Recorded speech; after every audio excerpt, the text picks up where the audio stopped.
கட்டாய கல்வி உரிமை சட்டத்தின் கீழ் கடந்த கல்வியாண்டில் தனியார் பள்ளிகளில் சேர்க்கப்பட்ட மாணவர்களுக்காக 125 கோடி ரூபாயை விரைவில் சம்பந்தப்பட்ட பள்ளிகளுக்கு வழங்க தமிழக அரசு முடிவு செய்துள்ளது.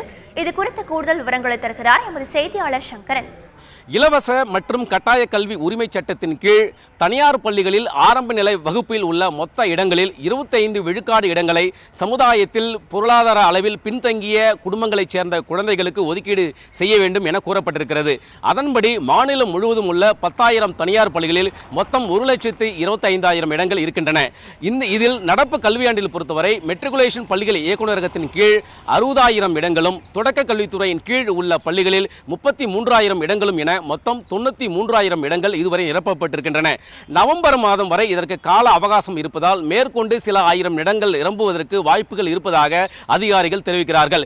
மொத்தம் உள்ள 32 மாவட்டங்களில் திருச்சி, அரியலூர், பெரம்பலூர் ஆகிய 3 மாவட்டங்களில் மட்டும் 100 விழுக்காடு அளவிற்கு இந்த இடங்கள் முழுமையாக நிரம்பியிருக்கின்றன.